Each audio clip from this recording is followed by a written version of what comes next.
जय जिनेन्द्र। जय जिनेन्द्र। आज हम जैन धर्म के एक ऐसे बुनियादी ग्रंथ पर बात करने वाले हैं जिसका स्थान जैनियों के लिए वही है जो आप कह सकते हैं हिंदुओं के लिए भगवद गीता का है, या ईसाइयों के लिए बाइबल का। बिल्कुल। हम बात कर रहे हैं तत्वार्थ सूत्र की। जी। और ये एक ऐसा ग्रंथ है ना जो बहुत ही कम शब्दों में बहुत गहरे दर्शन को समेटे हुए है। आज हमारी पड़ताल का मकसद यही समझना है कि ये ग्रंथ आखिर बना कैसे, इसके पीछे की सोच क्या थी और क्यों ये इतना महत्वपूर्ण माना जाता है। तो चलिए इसकी परतों को खोलते हैं। हम शुरुआत करेंगे इसके लेखक की विनम्रता से, फिर इसकी रचना से जुड़ी दो दिलचस्प कहानियों को जानेंगे। और वो कहानियां वाकई बहुत दिलचस्प है। और फिर अंत में इसकी अनोखी शैली और इसके महत्व को समझेंगे।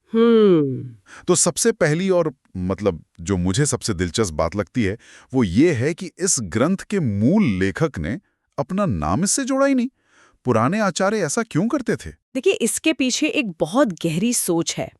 वो आचार्य खुद को सिर्फ एक माध्यम मानते थे। माध्यम, एक चैनल की तरह। बिल्कुल। वो खुद को सर्वज्ञ, तीर्थंकर, जिन्हें भगवान जिन भी कहते हैं, उनके वचनों को बस प्रस्तुत करने का एक जरिया समझते थे। अच्छा। उनका मानना था कि किसी ग्रंथ का जो अधिकार है वो लेखक के नाम से नहीं आता, बल्कि सर्वज्ञ के वचन से आता है। बिल्कुल सही। ज्ञान को व्यक्ति से बड़ा माना गया। वाह। इसीलिए ग्रंथ में आपको बार बार वदंती जिना या प्राकृत में जिण भणियम जैसे वाक्यांश मिलेंगे, जिसका मतलब है ऐसा जिन भगवान ने कहा है। जी। ये बार बार याद दिलाया जाता है कि ये ज्ञान मेरा नहीं, ये सर्वज्ञ का है। तो फिर हमें लेखक का नाम पता कैसे चला?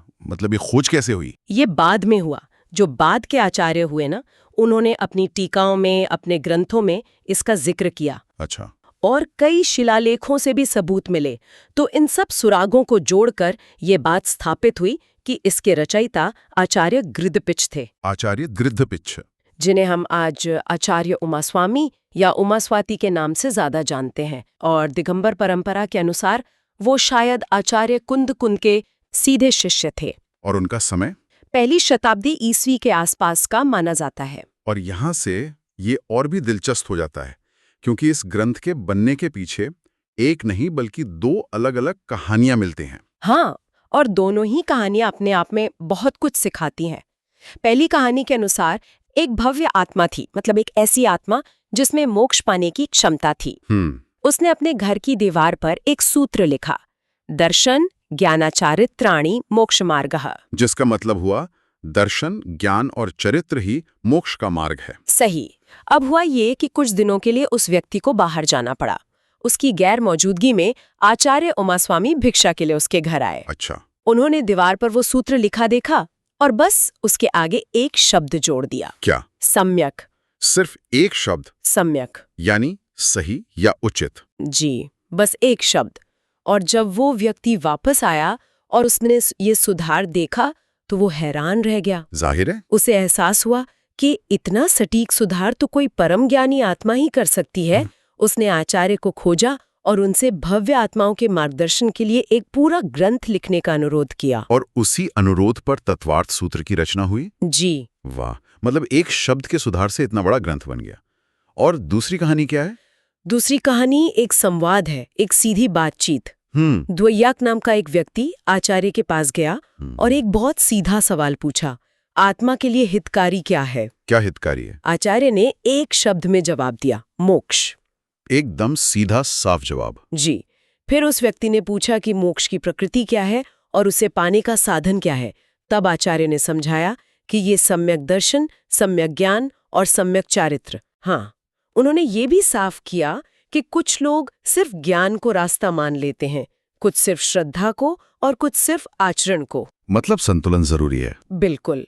उन्होंने एक बहुत अच्छा उदाहरण दिया। उन्होंने कहा जैसे कोई दवा है, उस पर सिर्फ विश्वास करने से या उसका पूरा ज्ञान रखने से बीमारी ठीक नहीं होती। दवा तो खानी भी पड़ती है। बिल्कुल। वैसे ही जब तक ये तीनों एक साथ ना हो, मोक्ष नहीं मिल सकता। और इसी चर्चा के आधार पर पहला सूत्र बना जो पूरे ग्रंथ का आधार है। सम्यक दर्शन ज्ञान चारित्राणि मोक्ष मार्गः। जी। कहते हैं कि संक्षिप्तता ही बुद्धिमत्ता का सार है और ये बात इस ग्रंथ पर पूरी तरह लागू होती है केवल 357 सूत्र। और कुल मिलाकर सिर्फ 2314 शब्द। ये तो अद्भुत है ना? इसका मूल नाम भी केवल तत्वार्थ था, मतलब तत्वों का अर्थ। ये संस्कृत में पहला जैन दार्शनिक ग्रंथ है और इसकी शैली भी वो बहुत काव्यात्मक और संगीतमय है। और इसकी स्वीकार्यता, मतलब क्या इसे सभी जैन संप्रदाय मानते हैं? हाँ, और यही इसकी सबसे बड़ी खूबी है। इसे सभी जैन संप्रदायों ने, दिगंबर और श्वेतांबर दोनों ने, अपने प्रमुख ग्रंथ के रूप में स्वीकार किया है। कई भक्त तो इसका रोज पाठ करते हैं, खासतौर पर उपवास के दिनों में। अच्छा, यहाँ मेरे मन में एक सवाल आता है, अगर ये ग्रंथ इतना संक्षिप्त है तो फिर इस पर इतनी टीकाएं, मतलब इतनी विस्तृत व्याख्याओं की जरूरत क्यों पड़ी? ये बहुत महत्वपूर्ण सवाल है। देखिए, इसकी संक्षिप्तता ही इसे बहुत गहरा बनाती है। ये सूत्र एक तरह से गणित के फॉर्मूले जैसे हैं। हाँ, ये तुलना तो एकदम सटीक है। फॉर्मूला छोटा सा होता है, पर उसे समझने के लिए एक पूरा चैप्टर लगता है ना? सही। बिल्कुल। इस ग्रंथ में बहुत सूक्ष्म वास्तविकताओं पर चर्चा है, जैसे द्रव्य कर्म। द्रव्य कर्म यानी वो सूक्ष्म कण जो आत्मा से चिपकते हैं और हमारे भविष्य को आकार देते हैं ना? मेरू पर्वत जैसी दूर की चीजें हैं, पिछले अगले जन्म जैसी समय से परे की घटनाएं हैं। ये ऐसी चीजें हैं जिन्हें हम अपनी इंद्रियों से सीधे नहीं समझ सकते। तो बाद के जो विद्वान आचार्य हुए, उन्होंने सोचा कि भविष्य के साधुओं और अनुयायियों के लाभ के लिए हर सूत्र को खोलकर समझाना जरूरी है, ताकि हर कोई इसके ज्ञान का लाभ उठा सके। जी, इसीलिए उन्होंने विस्तृत टीकाएं लिखी। तो आज की इस चर्चा से हमने तत्वार्थ सूत्र के बारे में कुछ खास बातें समझी। पहली तो इसके लेखक की विनम्रता, जिन्होंने श्रेय खुद न लेकर सर्वज्ञ को दिया, जो आज की दुनिया में एक बहुत बड़ी सीख है। बिल्कुल। दूसरी, इसकी रचना के पीछे की प्रेरक कहानियां। और तीसरी, ये कि कैसे ये ग्रंथ संक्षिप्त होते हुए भी गहन दर्शन को अपने अंदर समेटे हुए है। और ये हमें सोचने पर मजबूर करता है कि कैसे कुछ 100 सूत्र ज्ञान के पूरे ब्रह्मांड को अपने में समेट सकते हैं। आज हम सूचना के बाढ़ वाली दुनिया में जी रहे हैं। ऐसे में ये ग्रंथ शायद हमें ये सिखाता है कि सार को पकड़ना और संक्षिप्तता में गहराई खोजना कितना ज्यादा मूल्यवान है। जय जिनेंद्र। जय जिनेंद्र।